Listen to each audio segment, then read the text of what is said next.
What's up, people? It's Ready Set. Today I wanted to give you a quick walkthrough of this. This is what I've been using to automate production for Matcherino tournaments. In fact, it's what was behind all of Rival Challengers League, and it's what I'm going to be using for everything going forward. Now, I won't waste your time. Here's a list of all of the features I'm going to cover in this video, and keep in mind, everything is still actively under development. Now, we're going to start off here in the control panel, which is how I operate the entire tool. There's a lot of stuff going on here, but don't worry, we're going to take it through step by step. And even this first panel actually controls the majority of this tool. To operate this, all you need to do is find a unique ID for a Matcherino tournament and pop it in. Now, I found this tournament going on right now. They have a custom URL, so I have to snipe their bounty ID from an API call. So that's why there's inspect element all over the screen. But I'll go ahead and paste in that bounty ID and hit select. It'll take a moment for this to load in because I think there are about 200 teams in this tournament and there are a whole lot of matches. But we'll wait for it to all load in. And there you go. We've got our tournament. Let's now go through this match selector and you'll see every match that has happened, is happening, is going to happen in this tournament. In fact, we're getting to the last few rounds, so we better make this snappy. Now, that's a lot of completed matches already. Let me just go ahead and filter by in progress and hit update. Now, all the matches we see should just be ones that are happening right now.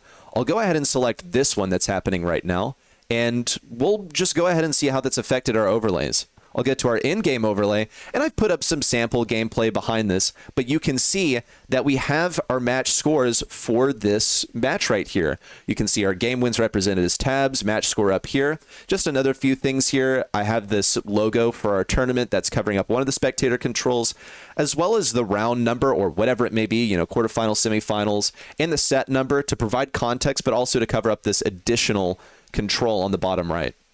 So that's very cool, but after we finish a game, we'll want to go to our casters. So how about we take a look at what we're going to between games? I made this summary section, and you will see that we have a nice summary of this match so far. In fact, you'll see that that first set actually finished while I wasn't paying attention.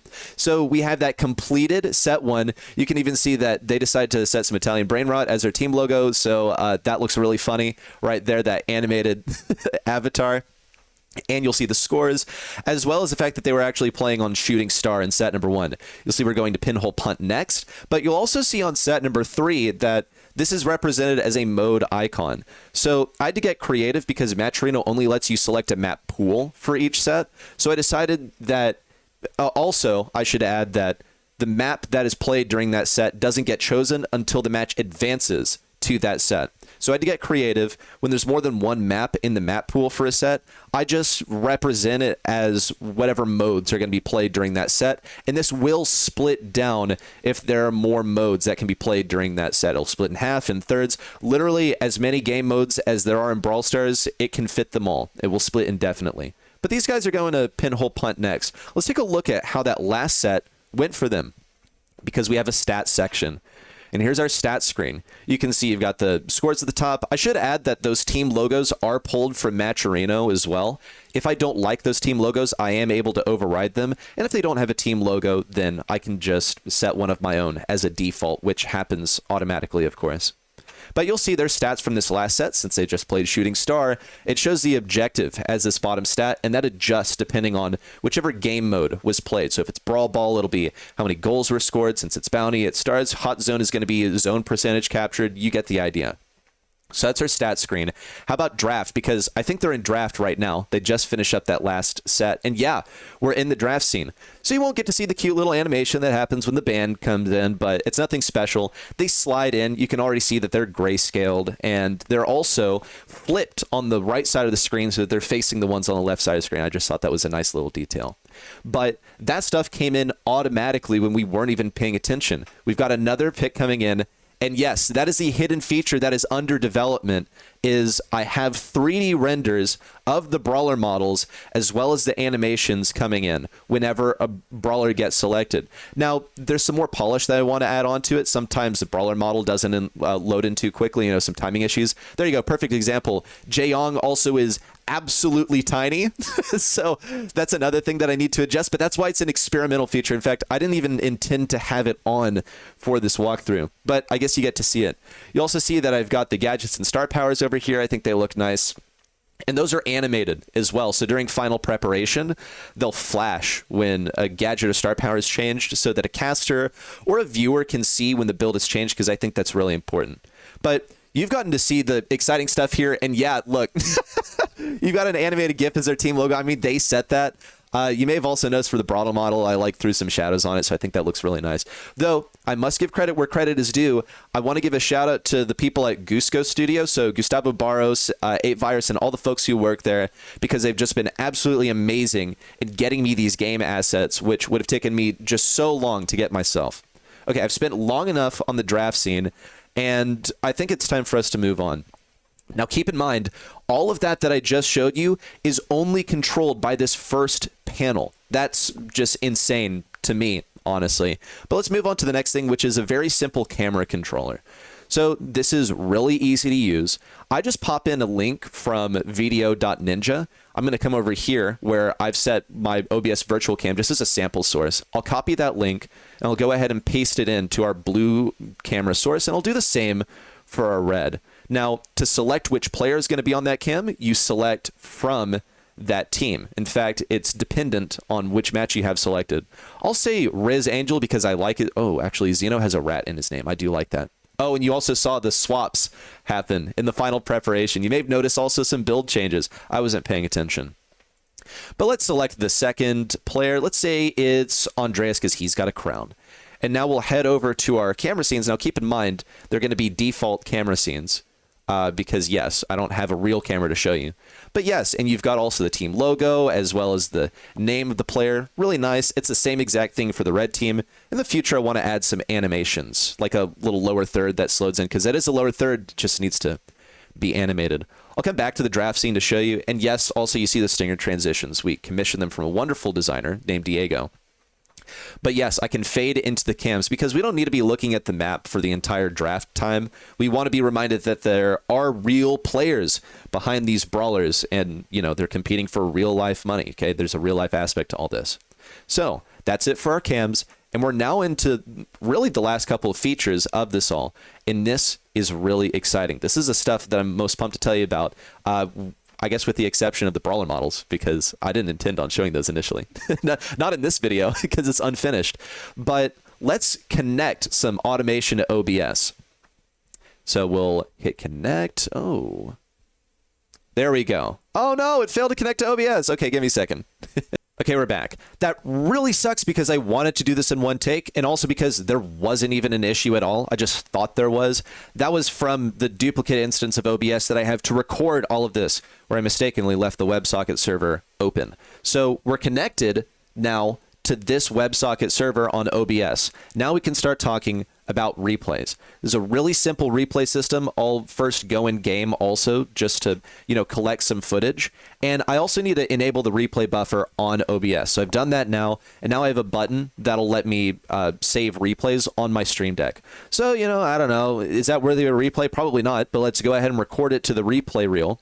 And we'll just wait a little bit to get another thing. So what's happening is these video files are saving to a folder that I have, and my replay scene is going to play them all in order. I'll save another one, and then when they've all played, all of those replays get deleted for the next set of replays to be recorded after that. So now I've recorded a couple of things, so let's go ahead and go into the replay scene, and we'll see.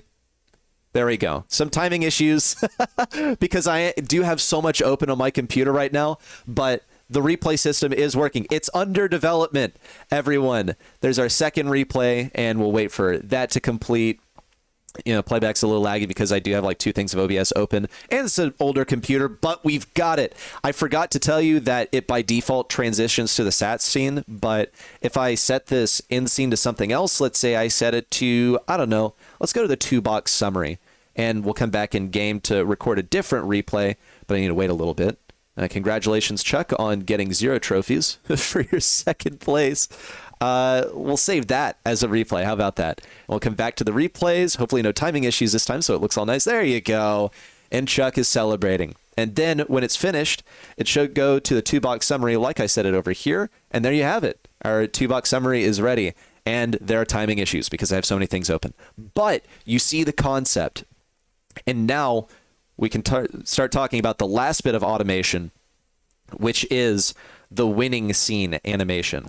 So I have different transitions that happen for a game win, set win, match win. They will be triggered by changes in Matcherino. So let's go to Matcherino. I actually, while off camera, pulled up a different tournament, which is my test tournament. So we can switch tracking to that one. And I'll go ahead and get the bounty ID from the URL this time because I don't have a custom name set up. And we'll come over here and paste that in. And I also want to see all that are happening right now. And we should see, yep, this one thing. It's still gathering the status. It should update in a moment here.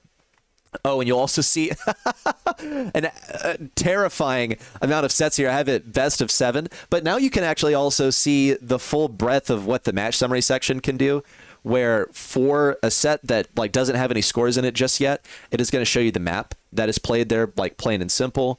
And for sets that have numerous modes in them, it gets split down. You can see I'm exploring the upper limit of what's possible on set number 6 over here. But let's come over to my tournament, and I'll start manually scoring it. Also, make sure that I have things set up correctly here. Yes, I do.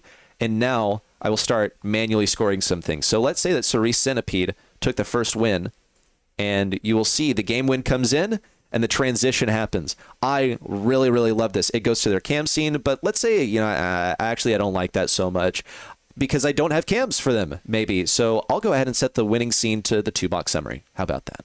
So we'll come back over to Matcherino, and I'll say that Student Council took the second one. Guys, these are auto-generated names by Matcherino.